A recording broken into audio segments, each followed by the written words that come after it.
All right, this will be the last video about the projects, and your last project is the presentation. So let's go ahead and open that up and take a look at it. The presentation is not worth nearly as much as the previous project, which is 200 points.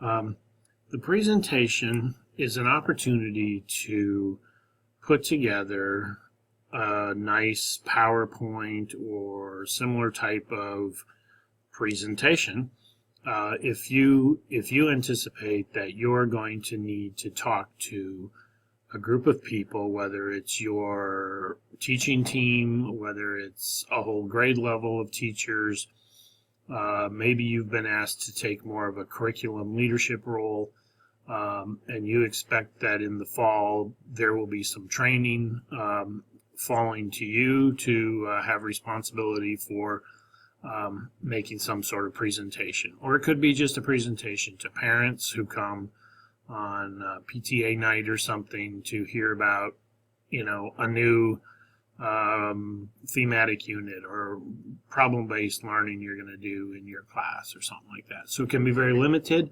or it could be very, very extensive. It just depends on your situation. But often people have some sort of presentation related to curriculum changes, whether you're going to be implementing TFT in your school next year and you're the spokesperson for that or whatever. Okay, so an obvious thing to do with this presentation is take your 200-point project, whether it was a curriculum map or a new unit, and make a presentation about why you're doing that, making that curriculum change as a school or as a grade level or as an individual teacher, what you hope to accomplish with that. So I'm hoping that some general guidelines can help you move along here. You can present your 200-point project, map or unit, in a presentation that gives the rationale for why you're doing that. But B, you might want to delve into something new. This could be like a mini research paper, but without the paper, where you want to research something like what is problem-based learning, and then instead of writing a paper about it, because you do write enough papers in our program, and even in this course you're writing a final paper, you're writing the initial statement, which is kind of a mini tiny paper, and you're writing a little paper about each project, and you're writing in the discussion forums, and that's not a paper in terms of grammar and APA style and references and all that stuff, but I figure you're doing enough writing in this class. So I'd like to have your final project be a presentation, which hopefully you can use in the fall. But option B is if you want to delve into something and learn something kind of on your own, like you would for a research paper for a class, and then put it in a PowerPoint. Okay? And then the last one is if you have an outside group, like you're going to a conference, or you might be a presenter at the conference right here on campus in October, the Heartland Conference, or you expect to be talking to a group of parents or your board or some other community group. Problem-based learning often involves the community, some sort of project or something like that, or project-based learning. And then that it would be appropriate to have a presentation explaining what the plan is, what the rationale is, and that kind of stuff. Okay, so I'm saying aim for like 10 to 20 slides. This is like saying your paper should be 8 to 12, 14 pages or something like that, and you should have this many references. So obviously this is just a stab in the dark, a guideline. So that you have some sort of idea of what the scope of it is, okay? but really it's going to depend on your project. And you know, if you have like 5 words per slide, then you might need 100 slides. But if you have 100 words per slide, then you don't need as many. And by the way, you should try to have all your slides be between 20 and 36 point, I think, for the main body of the slides. Okay, so here's a little bit more verbiage about how to do a presentation on your 200-point project. And you should identify your audience and that kind of stuff, and do a little brief write-up about it for me.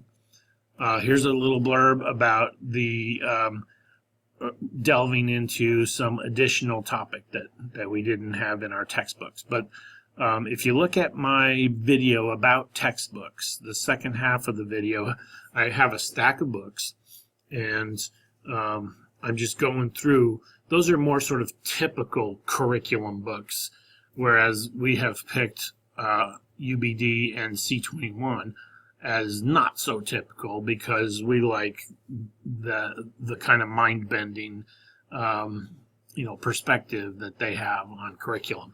But if you want to look at some more typical topics within curriculum, like thematic units or integrated units or project-based learning or cooperative learning or things like that, and you want to delve into that and read a couple of articles and chapters and that kind of stuff, and if you're around, you can come borrow some of these books. But they're in libraries all over and on ebooks through our library.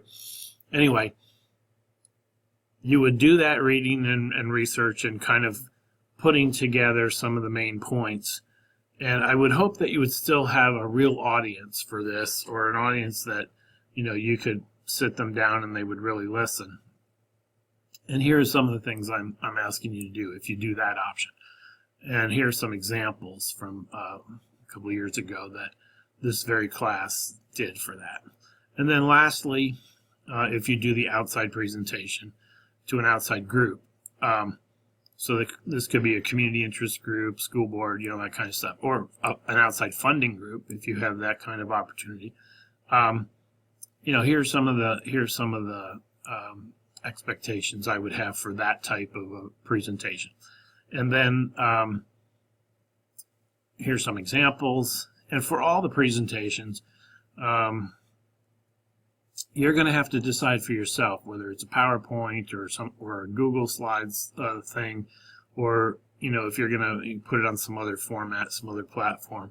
But I do want you to include this standard stuff that you've been doing for all your projects, and have a brief written piece that includes these same things that you've been doing in the other projects. And then, as usual, I have, let's see if I can pull this down a little bit there. I have a rubric for you to kind of generally get at, what I'm looking for. So this is only 50 points, so this should be, not as much work as your 100-point and your 200-point projects. And again, feel free to be on email with me, call me on the phone, set up a Zoom meeting. Ask me to set it up, I'll set it up, and then we can talk to each other face to face. Talk to your principal, your department chair, just like with the other projects.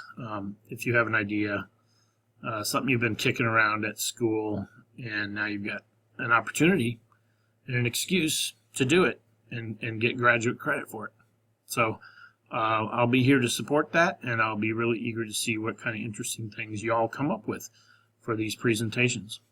So let me know again, as usual, if you have any questions.